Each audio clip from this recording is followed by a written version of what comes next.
Perang harga mobil Cina di Indonesia, sebuah fenomena yang cukup menggemparkan pasar otomotif kita belakangan ini. Kita melihat persaingan yang semakin ketat, dengan berbagai merek menawarkan diskon yang sangat menarik.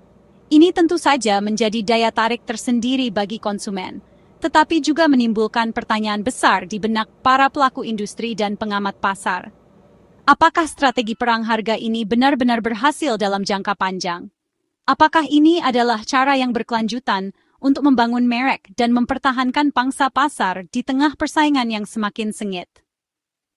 Ini adalah pertanyaan yang kompleks, dan jawabannya tidak sesederhana yang kita bayangkan. Kita perlu melihat lebih dalam, menganalisis berbagai faktor yang memengaruhi pasar otomotif, dan mempertimbangkan implikasi jangka panjang dari strategi ini. Aku sering banget dapat pertanyaan ini, apalagi dengan berita diskon besar-besaran dari merek mobil Cina yang muncul di mana-mana. Setiap hari, kita disuguhi dengan iklan dan promosi yang menawarkan potongan harga yang fantastis. Mulai dari diskon puluhan juta rupiah, hingga penawaran khusus dengan bunga rendah atau cicilan ringan. Tentu saja, ini membuat banyak orang tertarik dan mempertimbangkan untuk membeli mobil Cina. Yuk, kita bahas. Mari kita kupas tuntas fenomena ini dan mencari tahu apakah perang harga ini benar-benar menguntungkan bagi konsumen dan produsen dalam jangka panjang. Kita akan melihat dari berbagai sudut pandang, termasuk perspektif produsen, konsumen, dan pengamat industri. Dengan begitu, kita bisa mendapatkan gambaran yang lebih jelas dan komprehensif tentang dampak dari perang harga ini. Selama setahun terakhir, produsen mobil Cina seperti MG telah menjadi pemain kunci dalam perang harga ini. Mereka menawarkan berbagai model dengan harga yang sangat kompetitif, bahkan jauh lebih murah dibandingkan dengan merek-merek lain yang sudah lebih dulu hadir di pasar Indonesia. BAIC juga tidak ketinggalan dalam memberikan penawaran menarik bagi para konsumen. Dengan strategi harga yang agresif, mereka berusaha untuk menarik perhatian pasar dan meningkatkan penjualan. Dan Chery gencar banget banting harga, menawarkan diskon yang signifikan untuk berbagai model mereka. Strategi ini tentu saja membuat mereka semakin dikenal di kalangan konsumen Indonesia. Kadang sampai puluhan, bahkan ratusan juta rupiah. Diskon sebesar ini tentu saja sangat menggiurkan bagi para calon pembeli mobil. Apalagi, dengan kondisi ekonomi yang tidak menentu, banyak orang mencari cara untuk mendapatkan mobil impian dengan harga yang lebih terjangkau. Misalnya, MG4 EV, yang awalnya harganya sekitar 61 juta rupiah, menjadi salah satu contoh yang paling mencolok. Mobil listrik ini menawarkan teknologi canggih dan desain yang menarik, sehingga banyak orang tertarik untuk memilikinya. Sekarang dijual di bawah 400 juta. Penurunan harga yang sangat signifikan ini tentu saja membuat MG4 EV semakin diminati oleh para konsumen yang mencari mobil listrik dengan harga yang terjangkau. Itu penurunan yang drastis banget.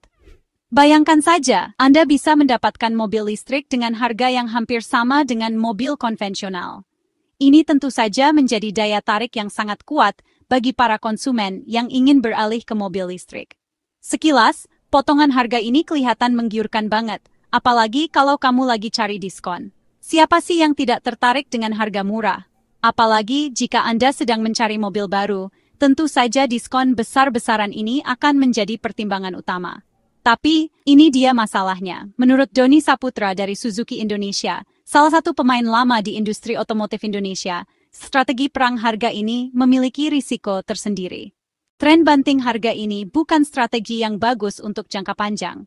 Meskipun dapat menarik perhatian konsumen dalam waktu singkat, namun strategi ini tidak berkelanjutan dan dapat merusak citra merek dalam jangka panjang. Doni bilang, memang harga murah bisa cepat menarik perhatian. Dalam sekejap, merek yang menawarkan harga murah akan menjadi perbincangan hangat di kalangan konsumen. Tapi untuk membangun kepercayaan jangka panjang, nggak terlalu. Kepercayaan konsumen tidak bisa dibangun hanya dengan harga murah. Ada faktor lain yang lebih penting, seperti kualitas produk, layanan purna jual, dan reputasi merek. Suzuki sudah ada di Indonesia sejak tahun 1970-an.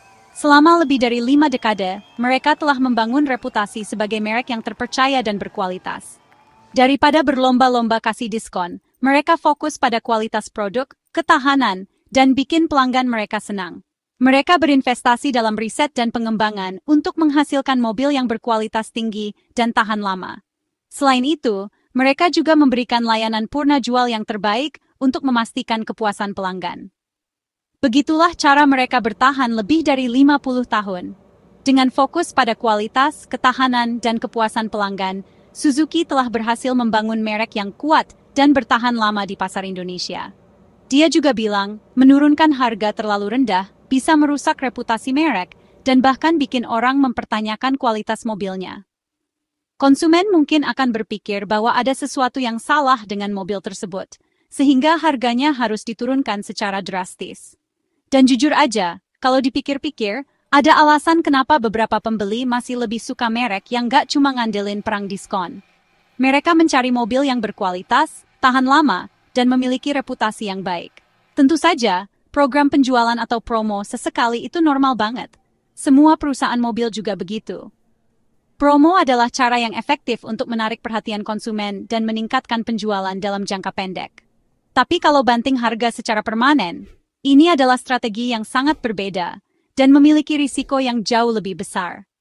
Itu langkah yang berisiko buat merek manapun yang berharap bisa tetap kuat dalam jangka panjang. Karena harga yang terlalu murah dapat merusak citra merek dan mengurangi kepercayaan konsumen.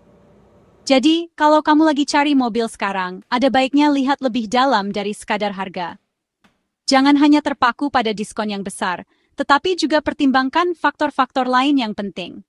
Tanyakan tentang layanan purna jualnya, keandalannya, dan bagaimana merek itu memperlakukan pelanggannya.